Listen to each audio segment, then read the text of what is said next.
The days came, dragged slowly by, and eventually went as days are wont to do. Misery and apprehension hung low and oppressive in the very air. The children crept by, hardly daring to make a noise, sensing without being told that what had happened was too terrible to be talked about. The mother hardly said a word, and the chief, at the best times a man of few words, was no better. The relationship between a chief and his people was usually not authoritarian. His main job was to lead the council of Jodongo in their arbitration, and their final word was law. He was also a sort of priest, for on public worshipping days he led the whole community in sacrifice and libation. The people held a good chief in high esteem and usually sent a son to help in the chief's household, especially in herding cattle. But this was voluntary. The women, once in a while, gathered together to help the chief's wives till the land. This was also voluntary, but people did it gladly. In turn, their chief was ready to listen to their problems at any time of the day or night. He also led them, not sent them to battle, or if he was too old, his eldest son. Apart from the people's sheer incomprehension at their chief's stubborn monogamy, Obura and his wife were held in very high esteem and were much loved by their people. Everybody shared in the chief's grief and fear for his son. Besides, they loved Obura in his own right. He was open, bright, cheerful, and was never known to take advantage of his position and to lord it over others. He did not shun work. He was also very brave, and on the whole, everybody had been secure in the knowledge that the next chief would be a good man. To get rid of a bad hereditary chief was possible, but not easy, and might involve actual bloodshed. For the people of Ramogi, bloodshed, even in battle, was a great taboo and required much cleansing. For the angry dead, no barriers, and they might come to confound you long after you had forgotten them. So it was good to know that the future will be in the hands of a good man. His disappearance was a cause of concern for all. A whole season passed. Another one also marched inexorably and was almost drawing to a close. In the world outside, which Obura had wanted so much to see, the white man whose avidity led him to even count seasons, and what's more, to remember them, said that this was the 1118th season. Since what? Someone asked. Since their god had a son, replied one in the know. Their god had a son? Exclaimed the ignoramus. What sort of madness is that? You don't know the half of it, my friend. This son of their god died to save them.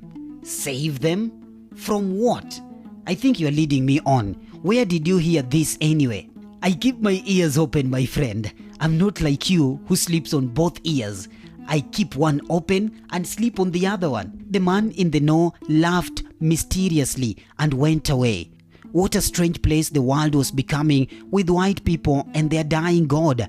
The man in the know did not tell his ignorant friend that the white man of the tribe of Joingereza, the English, had been hard at war with the tribe of Jogerman, the Germans, for the last 4 seasons.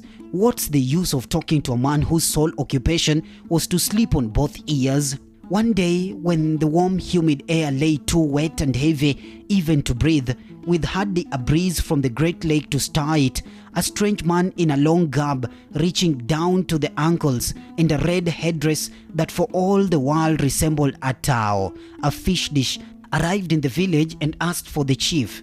He was accompanied by another one whose mode of dress defied description, for nobody had ever seen shorts, leggings and a skull cap before.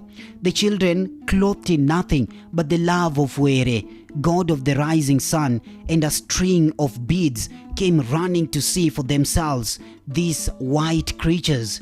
They were first amazed, then amused. If it wasn't for the ugly-looking stick that the second one was wielding, they would have tried to touch the stranger's clothes, for their fingers were obviously itching to do so. The heavy air was split with sounds of amusement and laughter. Wololo yaye, mama yo, biurune, come and see. The strangers were taken to the chief's house, and the older people saw that their faces were solemn. They couldn't be bearers of good news. We greet you, O chief. We are people sent by Sir Karl, the government, with a message to you. The white-garbed one, who was obviously the spokesperson, declared, "And who, may I ask, is this Sirkal? I've never heard of him," said the chief, baffled. "You may have heard that the country is being ruled by white people now. They, with the help of some black people, have formed something like the Council of Jodongo, only much bigger, to make sure that everyone lives in peace according to the new law. This is Sirkal." "Is that so?" "Yes, that is so. Now, over the last few years, a clan of white people called Jojerman started a war with everybody in the world joining and taking their side, or the side of our white people, the Joingereza, who have eventually won this war. Now, to help them, many young men from all over this country were taken. 3 of them came from your village, and we have brought tidings of them." Everybody held his breath. Now, perhaps they might hear about Obura and those ne'er-do-wells who are the cause of all this. The man waited, but the chief said nothing. He just sat there looking at them. Only 3 men were missing from his village, and one was his son. What could he possibly say? The names of the 3 are Obura Kembo, Ambere Kongoso, and Nyaroche Silwal. They went to fight the Jojerman in a place called Tanganyika, a country of black people ruled by Jojerman.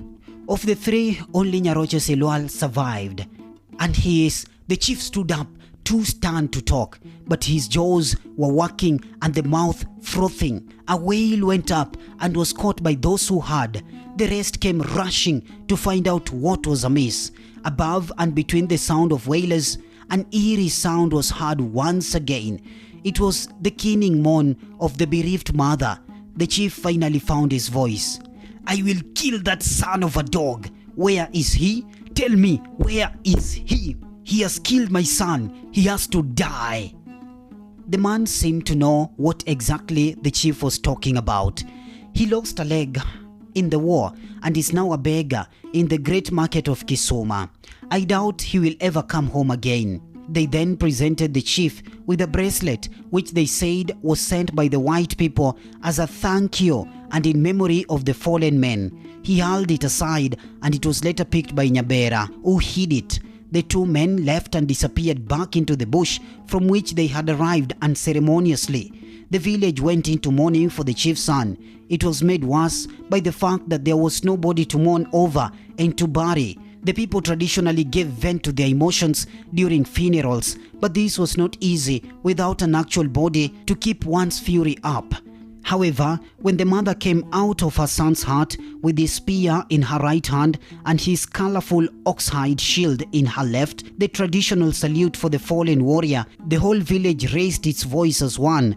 They wailed, sang dirges, and young men staged mock battles with each other in his memory. This went on for 4 days, after which a banana trunk was symbolically buried and the people disappeared to their homes except for the close relatives.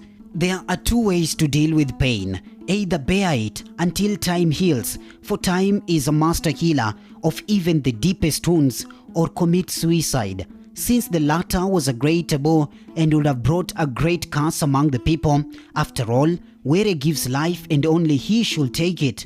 The bereaved family had to bear their loss as best as they could, but it was not easy, for so much hope had rested on their fallen son.